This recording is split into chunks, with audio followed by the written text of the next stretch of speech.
Hello and welcome everybody to the Anuga Horizon session about alternative protein. My name is Fabio Ziemsen and I'm partner at Syntenes, a capital growth fund investing in food startups, and I'm also the president of the German Association for Alternative Proteins. In this session we are talking about the protein transition, because if we want to feed 9.8 billion people in 2050, we need two more Earth like this to really provide as much meat to really feed them all. And this is not only the topic. When we are talking about the alternative or the protein transition, we are also talking about the protein transition in dairy, in egg, and also fish.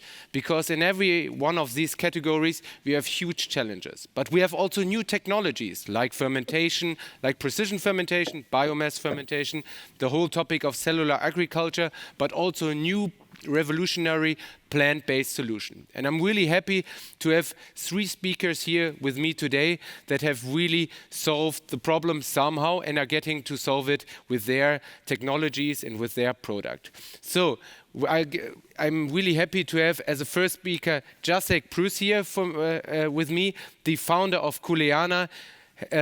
Jacek, you are working on the whole topic of alternative fish, and I'm looking very much forward to your presentation about what you are going to do and how you're going to do it. Thank you, Fabio. Yeah, make sure you guys are seeing me okay.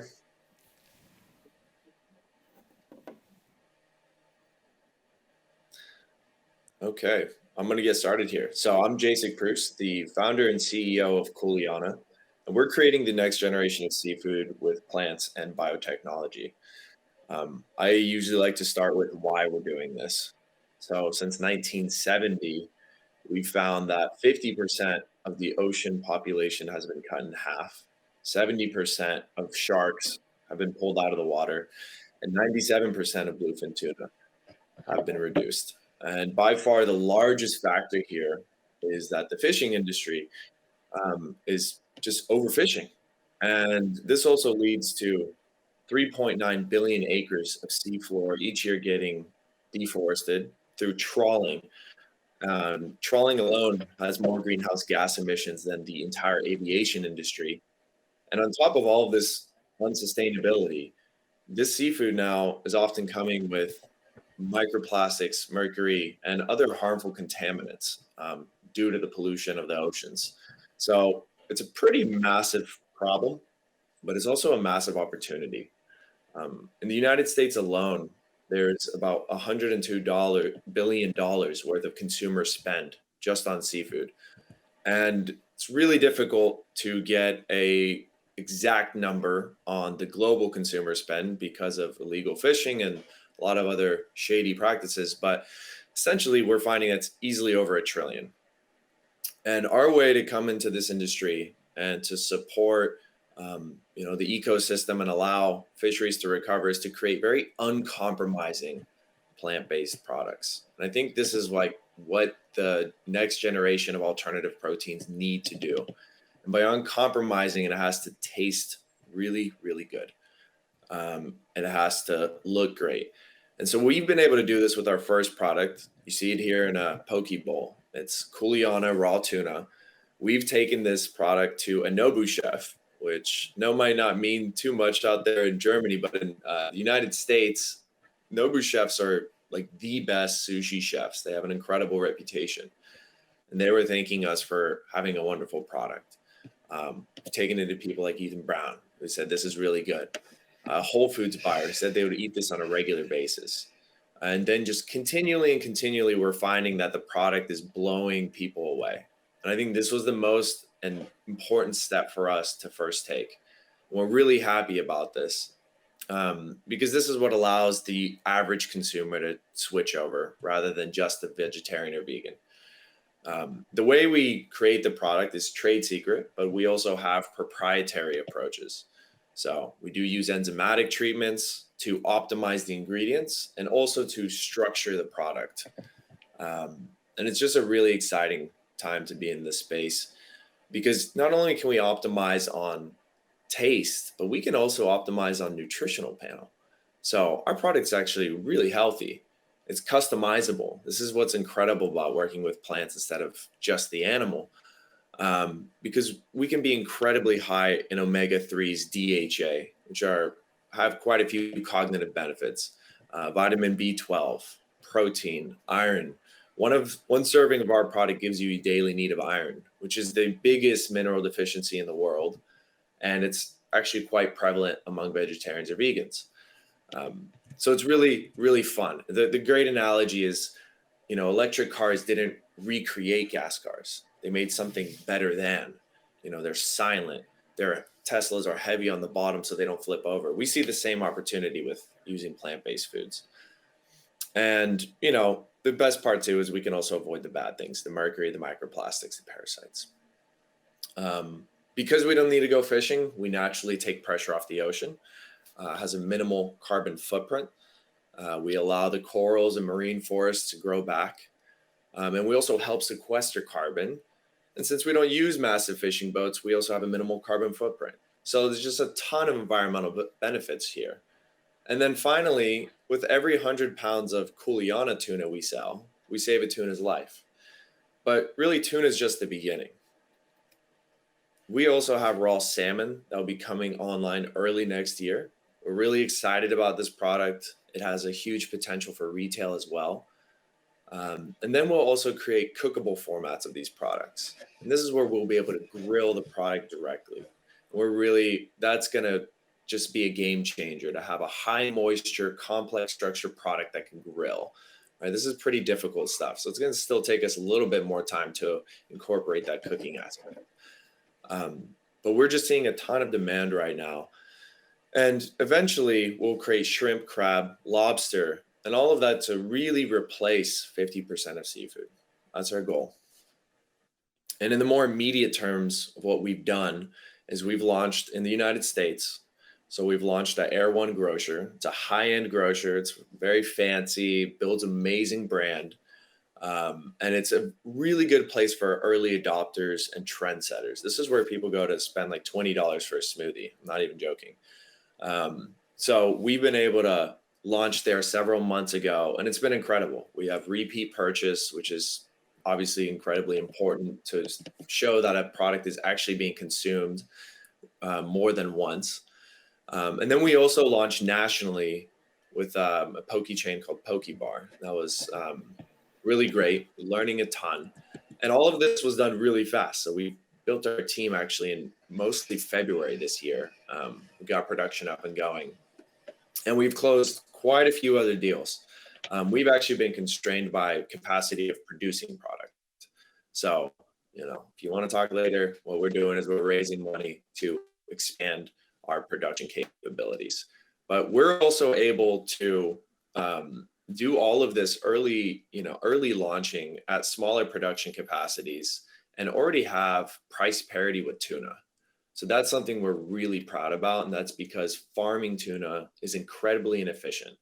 Farming tuna is really hard because usually the tuna die when they're being bred. And to feed them, it's also very inefficient because tuna are active predatory fish, practically the top of the food pyramid you can imagine. So a lot of energy being spent. And our gross margins are really sustainable. So this is a really unique opportunity with tuna. This is why we chose it as our initial product entry. So we've been able to make a great product. This is something that has taken some companies 5 years and $80 million to do in the food space. It's not cheap to make great food products. We've scaled that product. We're shipping it to beta customers. And now we're seeing interest that's actually quite massive. So we're talking to the 2 largest sushi providers in North America by points of sale, and they're quite bullish on us. I mean, they're actually coming over to do facility audits this month. They're coming by asking for further product iteration. So we're seeing that this demand is not just niche. It's not to just an Air One. It's actually to the biggest seafood providers in the world. And really that's because of these first initial problems we're describing is the population of the ocean is being reduced. And all of the great work done by plant-based meat companies and plant-based dairy companies have shown that the consumer really wants these products. Now it's the time for seafood. And how do we differentiate among the space? I always like to caveat, our competitive slide that we want other alternative protein companies and seafood to succeed. It's not just the winner takes all, but this is kind of mandatory. So the way we differentiate is that we're faster and we're tastier. We're faster than our cell-based counterparts because the unit economics are incredibly difficult growing cells. You can read the economist reports. You can talk to your friend who's invested in cell-based companies. It's a really long-term approach. So we're able to be in market now. And then for plant-based companies, often we found that plant-based seafood companies have either compromised on taste or on nutrition. So I can talk all I want, but if you go try our products, if you compare them to the other plant-based seafood options, we believe we're just significantly better in the form of taste and often nutrition. And that's because we've been relentlessly iterating on this product for 2 years. We use very novel processes. We leverage biotechnology, and we have a really incredible team working on this. So Sonia, my co-founder, has been making food products for over 17 years. She's created multiple meat analogs. She's worked with some of the leading edge texturizing components for plant-based foods, such as high moisture extrusion, basic extrusion, power heating, couette cells, 3D printing, you name it. Practically, if there's a mechanical approach, she has already worked with it. But supporting her is Tiffany, Fariba, Daphne, among a lot of other scientists we'll be bringing on board. PhDs who are, very great in chemical engineering, have created seafood products in the past. My background, not as impressive. I'm 28, so I started this journey back in college, but I have been very motivated to finding alternatives for animals in the food system now for over 8 years. I started as an animal activist. I worked with PETA. I was a bit radical back in my day, but I will say we were actually quite effective when I ran the animal rights group on the campus. We actually got vegan meals to every meal, every major dining hall in the university. And that's Texas. It's not very vegan friendly. But we did some really good work and won some awards for this work, and started to realize that, really what's going to change this space is most of us already know the problems with, industrial animal agriculture. I'm talking about the big stuff, not, your grandma having a chicken or something in the backyard. That's fine. But really the massive factories, most people wince when they see the inside of those factories. Same with industrial fishing. So I became motivated to change this, and it was going to be technology and business, giving people better products. Again, we need to have great products. People are going to change their behavior. So that set me off on this whole journey. I was actually in Germany just over a year and a half ago, finishing my time at the ProVeg incubator. It was an accelerator for alternative proteins. It was a great learning experience. I got to help set that up. I know Fabio and a few other of you through that experience. Still miss Germany. But that set me on this path for Kuleana. And since then, we've gone through Y Combinator. We've raised about $6.5 million worth of pre-Series A funding. And we have an incredible team. Mark Leifson's our VP of operations. He scaled this wrist on my watch, the Fitbit. He scaled Just Mayo. He's taken consumer products from 1 million units a month to 80 million. Katya is our CMO. She was actually the CMO of Fritz Cola. So I know y'all are familiar with that in Germany. Garrett Miller is our new VP of sales. I mean, I could go on and on and on about the team, but I think it is really, really important. And these are the people who are making this happen. We also have a great advisory board. I won't spend all the time in the world, but great people like Joseph and Doug Taylor, who've done a lot of the foundational work at Beyond Meat. Martin Yeager, he was a board member of Dola. He founded Dola Ventures. He's been an incredible support for us, and a few other great advisors. So we went through YC, and we also had great investors who backed us. Naturally, Y Combinator, Astenor Ventures, Good Seed Ventures, Reddit founder Alexis Ohanian, Big Idea Ventures founder Andrew Rive, and Cruise Automation founder Kyle Vogt. These are people who are really excited about this space because, frankly, the timing is right. Seeing it across the market. Probably don't need to say too much on this I think a lot of you already know, but we're seeing the big IPOs. We're seeing the late stage raises and raises closer to the space of where Kuleana is. And I think the timing is right. People are ready for alternatives that are healthy, that are delicious, and also that healthy environment. So, I'd like to leave off again on the mission. If you look at the ocean, it's really crucial to humanity. It stores 93% of all of the carbon dioxide, captures 90% of the excess heat that's entering the atmosphere, and it provides anywhere from 50 to 80% of the oxygen on the earth. So our mission is to, not only help the animals and get better food, but also to help the ocean. Thanks for your time. Perfect. Thank you very much, Jacek. That was really amazing to see how your company has developed over the past years. Before we start with our next speaker, I have one question to you, since you said how important the taste is for your product, and I couldn't agree more with this. You said also that biotech is a very important compound of your product. Can you give us an indication what kind of technology you use to create this product? Is it a fermentation based, or are you using a different solution here? Yeah, great question, Fabio.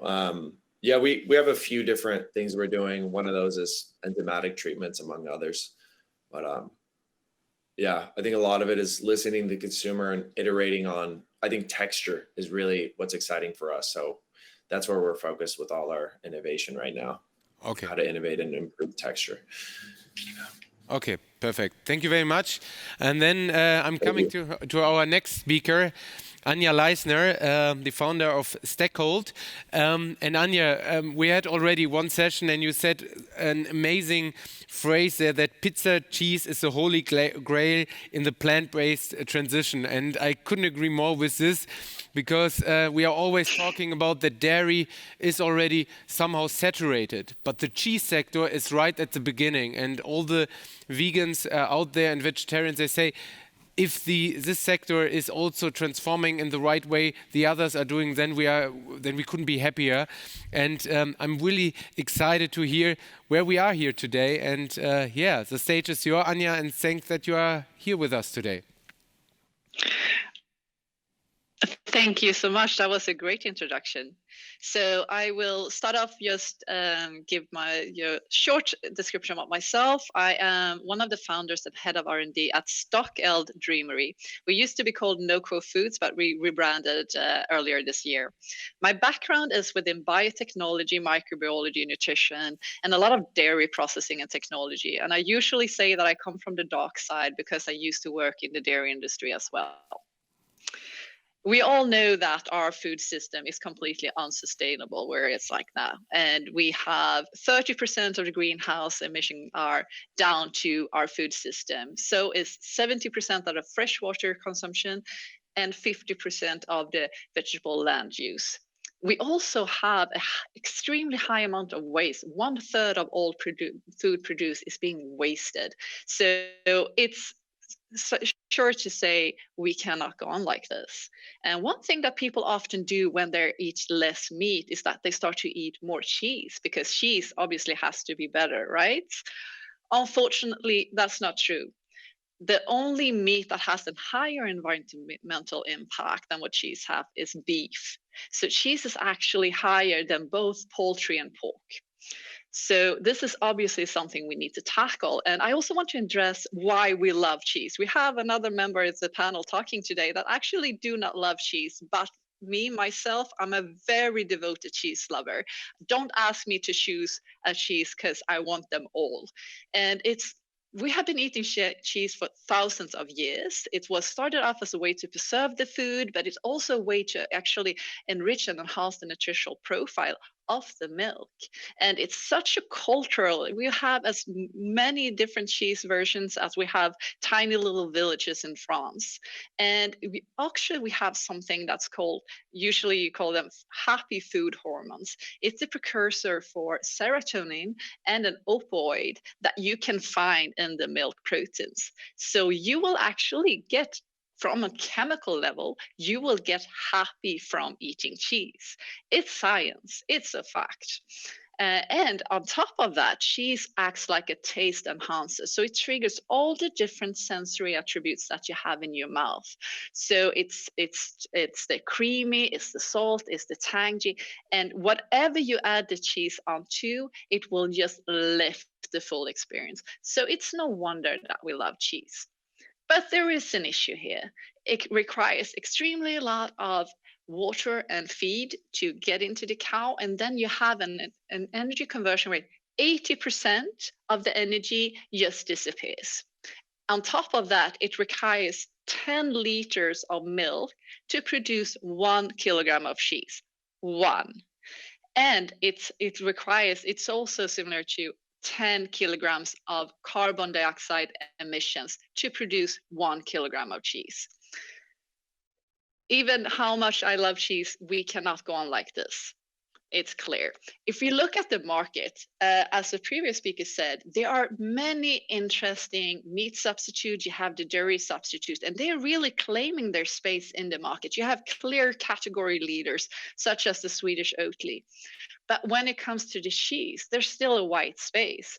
The melting cheese is the holy grail. It is extremely difficult to reach. If you look at the numbers, it's less than 0.5% of the cheese market that is actually plant-based. And the cheese is one of the few dairy products that continue to grow.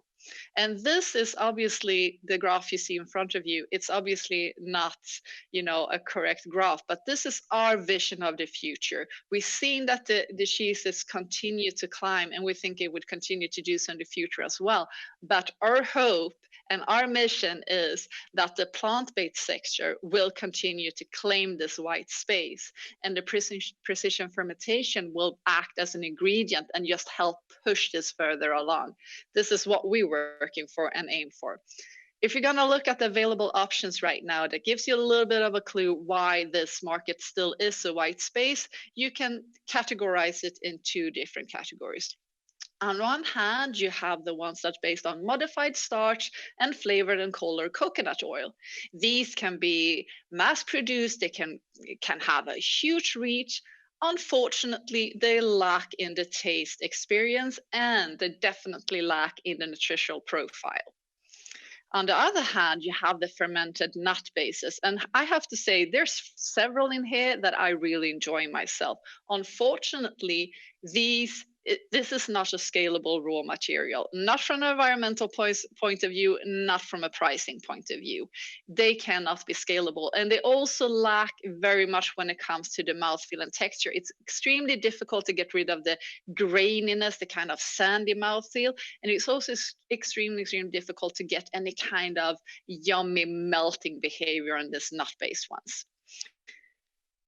Why is it then so difficult to create? When we have the milk and now we also have the fish and we have the meat, why don't we have the cheese? Well, I'm going to try to simplify it and keep myself from nerding it down too much, which is a true effort on my side.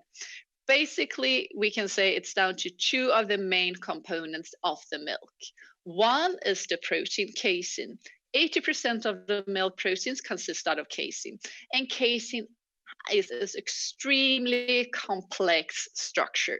It's composed of 4 different molecules that combines together and form what you see here in front of you. It's called a casein micelle. It's like a sphere, or let's call it a ball. It's a big ball of protein. It's a big ball of casein.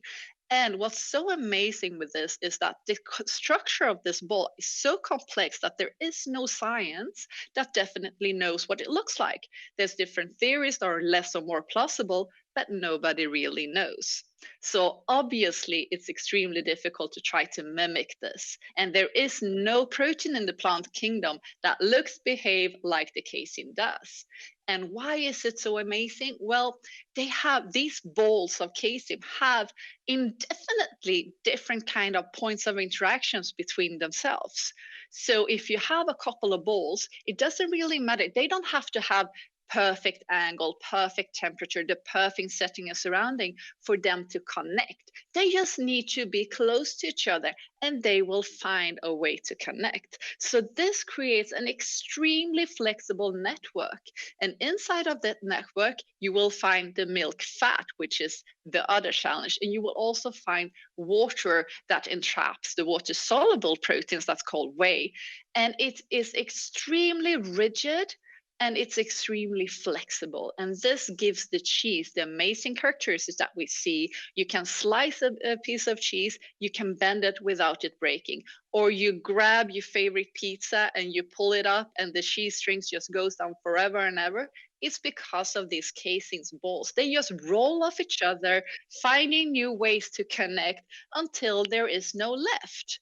So this is a huge difference from example, starch. A starch can stretch, but after it's stretched to a certain point, it will just break clean off and there's nothing left. So the starch can never mimic the behavior of these proteins. And then we have the fat. The fat that we have in milk, the milk fat, is the most complex of all the edible fats. Of course, it has more than 400 different fatty acids. And what that means is that it melts over a very big range of different temperatures. It doesn't melt very quickly at one temperature. It starts to melt already around 15 degrees, and you will have melting up to 45 degrees. This is extremely rare, and this creates the taste experience, the texture, the mouthfeel, just this experience that we have when we eat the cheese that we love. So, who's gonna fix this? Hopefully we, and hopefully a lot of other companies out there that gets inspired by what we do. So back in 2019, I met this guy. His name is Serge Tavakoli. He comes from the tech industry. I come from the food industry. I'm a big nerd. He's a successful entrepreneur, and it was a match made in heaven. We complement each other very well, and we decided to fund this company in the beginning of 2019. And we have been obsessing over cheese ever since, and probably long before that as well.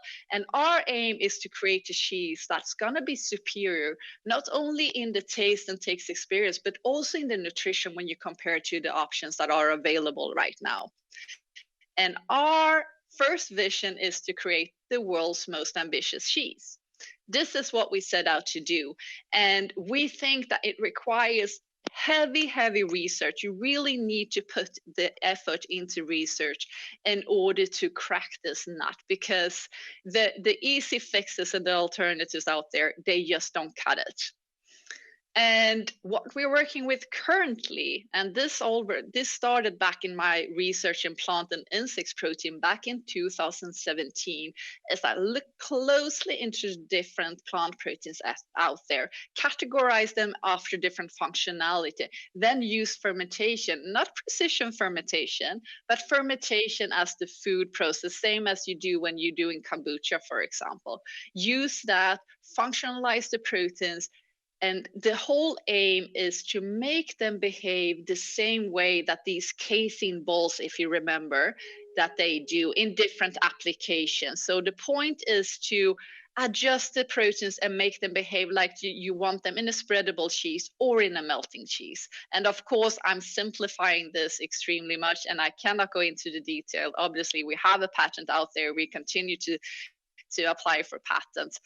But there's a lot of research behind our product, and there will continue to be a lot of research behind. But technology, that will only get you thus far.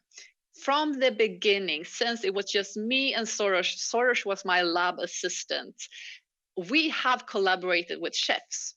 And I used to say this, I pitied the chefs that was in the lab and trying my first awful prototypes, not even worthy of calling prototypes. I'm so blessed that they continue to work with us and help us. So this has really been our take, because food is love, food is passion, food is joy. And if you don't love the food you're eating, it doesn't matter how good it is for your body. It doesn't even matter how good it is for the environment. If you don't love it, if you don't buy it, if you don't give it to your friends and your family and just enjoy eating it, you will not continue to eat it. And if you don't continue to eat it, we have failed. Because if we want to have a true impact as a company on the environmental issues that we have out there, we need to be able to reach the masses, not the selected few, the masses. So that's why we are focusing so much on the taste experience itself. So taste and joy is the key ingredients to any delicious food. And we often talk about that we're tech and plant agnostic, but we're consumer centric. That means that we don't have a ready fix solutions that we're gonna make your problem fit into. We listen to you. We want to know what is your problem, what do you need, what do you want, and we do whatever we can to make that happen, whatever we can to solve your problem. We're not restricted to one kind of a cereal, one kind of plant, or one kind of technology. We continue to evolve, and we give a shit. We give a shit of what we do, and we give a shit of the impact that we have. I'm gonna show you a quick little movie of our first product called the chunk. This is completely unique in its textural properties. It's supposed to be used as a feta cheese, and it has a nutritional profile that matches the animal-based feta cheese. So there's actually nothing else out there at the market right now. And I will shortly address our go-to-market strategy, which also is a bit different, I think, than what most company does. I'm sorry, guys. Okay, there we go. I'm sorry, I skipped one too many. So we are going through a hard to get kind of phase. We don't want to just throw our cheeses out there because we're still learning. We're learning about the consumer, and we're learning about what you want, and we're learning about how to work with our products. So we have several different products in our pipeline coming up, and we're gonna continue to work with the chef in order to develop the superior products that we need if we want to have any true impact.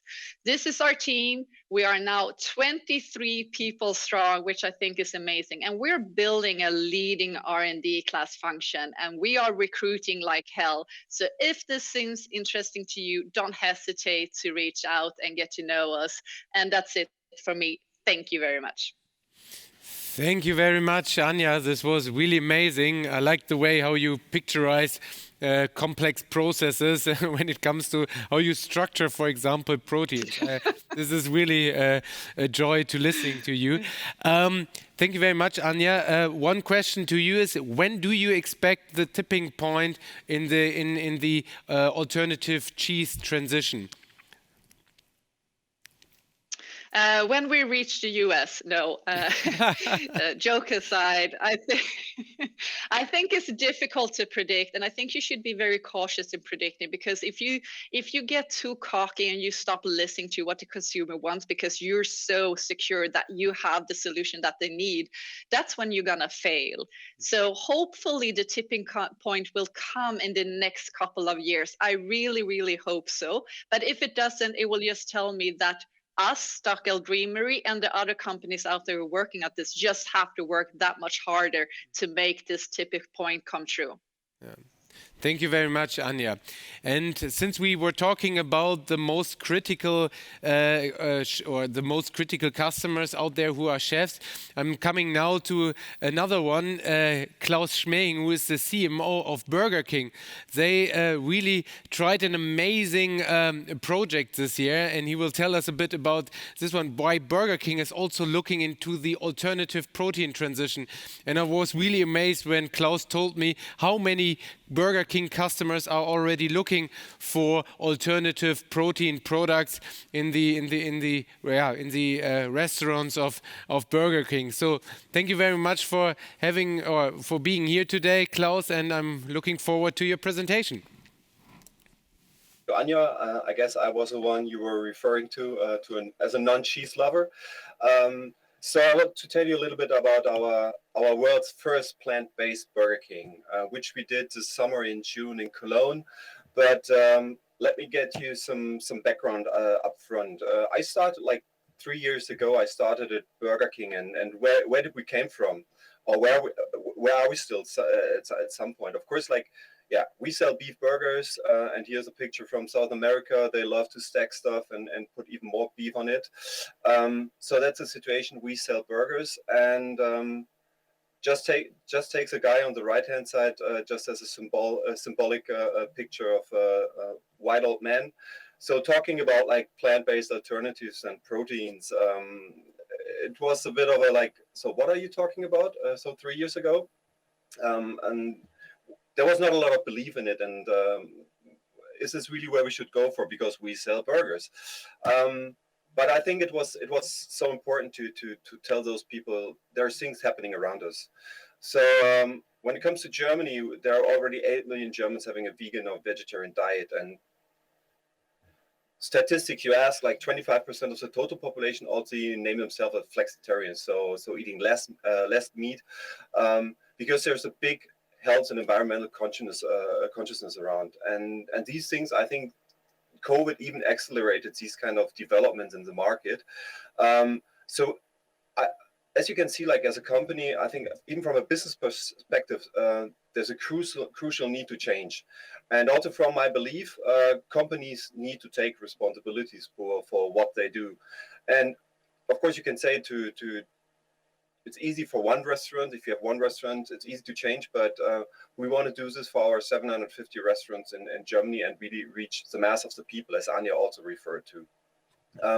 But I think there's one big important part here, like because you can also say the change of behavior needs really a generation, and so taste at the end of this is key of everything. Health and planet is super important, but to change really the stuff is taste. And the good thing is a lot of stuff happened during the last years, so that alternative proteins become more and more tasty, and we're able also like to imitate meat products. And we also took our first baby steps like 2 years ago, when we successfully launched our plant-based Whopper and also the plant-based nuggets last year. And to this point of time, we can even say like that every 5th Whopper is already sold as plant-based in Germany, which is a super success, which also helped us to convince those, let's say, old white men. But we said like, man, there must be more. We need to tell those people like, hey, we want to be part of this game. We really want to show like we're in it, and we also want to change. So what we did is like the idea and event, as I told you, we wanted to create the first ever plant-based BK restaurant. And in a nutshell, what did we do? We really changed the whole menu from meat to veggie, plant-based only products. Unfortunately, not a plant-based cheese yet, so I have to talk to Anja on that one. We had a strong cooperation with the Vegetarian Butcher from Unilever, who cooperated there quite closely with us. We wanted to use this also not just in Cologne, but for to create this local buzz for national activation, to make people aware that we offer plant-based proteins. And we also debuted some of our new products, for example, the plant-based long chicken. And if you have a look at this is a restaurant. You say it already looks a little bit different to a normal Burger King. Yes, you got our logo, but of course it's pretty green. It's all about plant-based. And when you talked about people around, I was there during that week. People were talking about referring to the new Burger King over there, and so also in the minds of people, the things changed. The restaurant changed, and when you look at those queues, during those 5 days, people really came from all across Germany just to go to this one store to buy a burger, which cost like between 4 and 5 euros. But we had really queues. And for those of you who know a little bit about Cologne and know a little bit about Carnival, people said this is more crazy than Carnival, what happened in that store. And I think the success was really thanks also to our team, which did an incredible job during that time. So for 5 days, we really changed this plant-based store completely. But what could you say now? Like, how does this look like? So I brought you some impressions from the plant-based store in Cologne.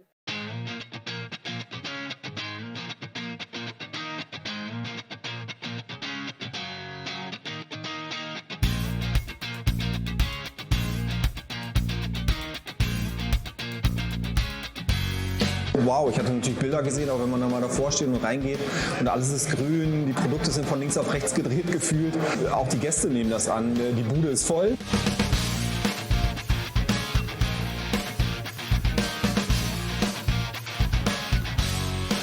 wenn wir weiterhin viel Fleisch essen, dass das nicht gut ist. Und deswegen haben wir mit dem Vegeterian Butcher als Ziel gesetzt, die größte Metzger der Welt zu werden und damit mit sehr guten Fleischalternativen die Menschheit gut so ernähren zu können.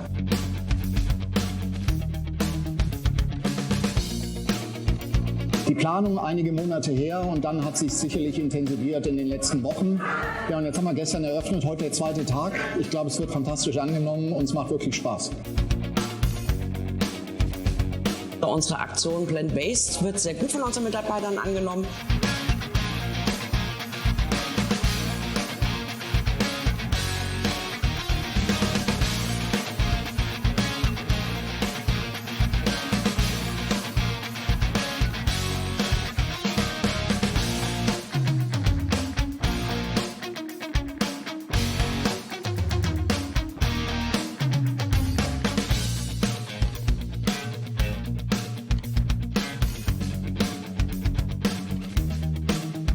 Nach dem Plant-Based Whopper kamen die Plant-Based Nuggets, jetzt der Plant-Based Nugget Burger, der Plant-Based Wrap und ich will nicht zu viel verraten, was wir in der Zukunft machen, aber man kann sich sicher sein, dass wir noch mit tollen Innovationen halt um die Ecke kommen.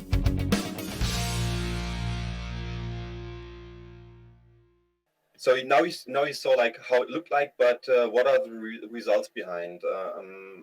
I think generally, like we for us as a brand, I think we've got really an overwhelming media engagement in Cologne. So from press to TV, from Galileo and ProSieben, they came, but even talks to a lot of talks during those 5 days with our guests, the guests that queued up to get insights. But also have chats, for example, Peter was there. We talked to Peter about like how to change really, maybe also even the QSR industry to be really part of the solution and not the problem anymore. So we've got really, really great results when it came to media. And also when it, especially like, of course, in the digital world, because at the end of the day, we were talking to a even younger target group, and all the discussions that went around this store before, during the restaurant and also afterwards were really like overwhelming. And I would just want to show you like, when you also see like if you look into the sentiment, so is this like something that is positive, even positively connotated to a Burger King? Yes, people know. On the left hand side you see the results for Facebook. Facebook in general is a more critical medium, but the positive and neutral sentiments were like also like more than 50%.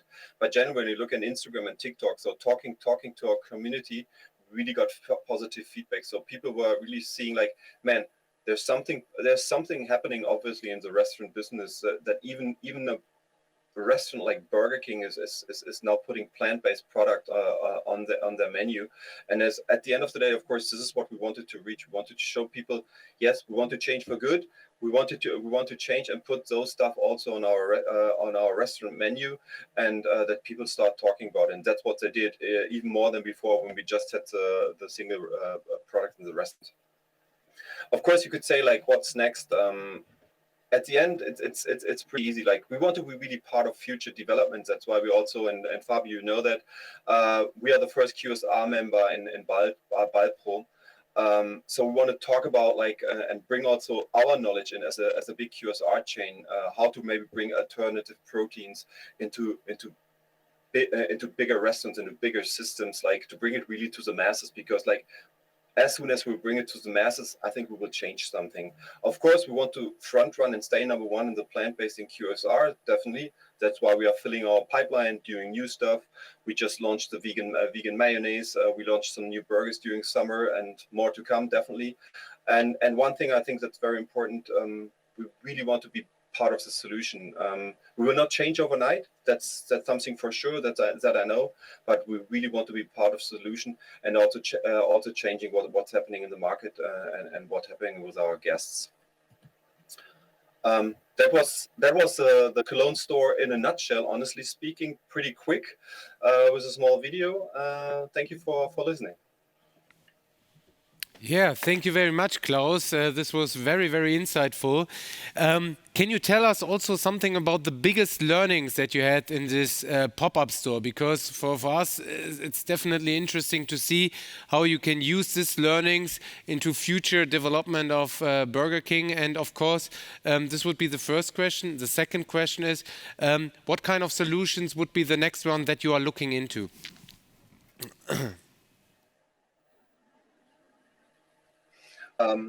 Of course, the biggest learning is generally, I think, like I think how to approach people was one learning, like because like definitely it's rather like digital because you're definitely talking to a way younger target group. So from that end, plus I think when we were talking to, especially you see the picture still here, like from our team when we were talking to the teams, and so we were seeing really people coming to a Burger King that haven't been to a Burger King for quite a while. They normally know their guests, and like we were also talking to the guests queuing up, and people really said like, man, this is the first time I'm going again to a Burger King since I don't know, because now you're offering something that I can that's also good for my diet, and so we really see that we are approaching people and getting people back to a Burger King that haven't been there for quite a while, which is very, very positive.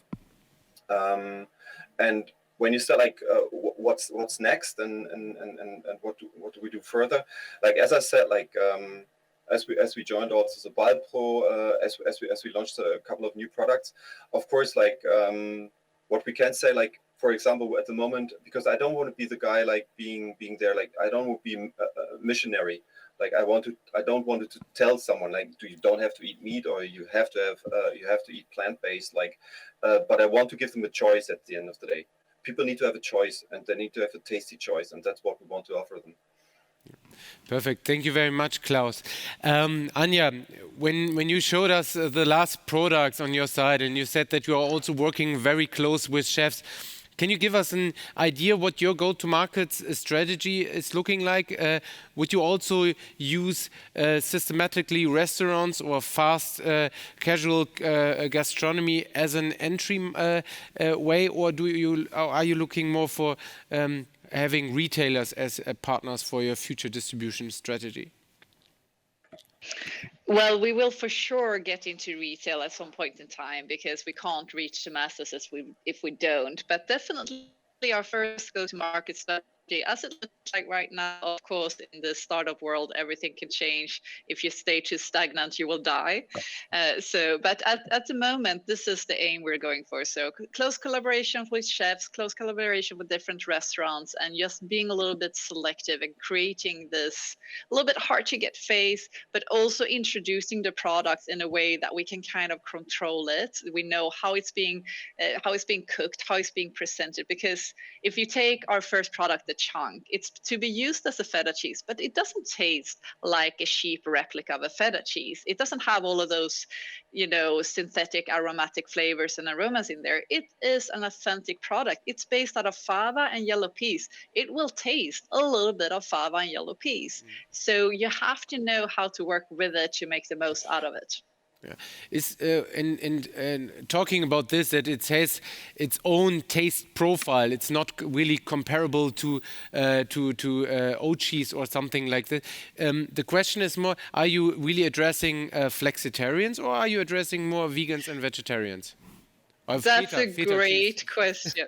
Yeah, that's a great question. I appreciate you bringing it up because chunk is not really a big market or like a core product. We're introducing chunk to kind of get ourselves known and to also get to know our people, finding our ambassadors, finding our spot and learning. We're doing everything for the first time. So we are learning so much. When it comes to the melting cheese and the spreadable cheese, which are the two next products in pipeline, and I'm not going to say when they're going to be out, but definitely in the next year, those will be much more mainstream.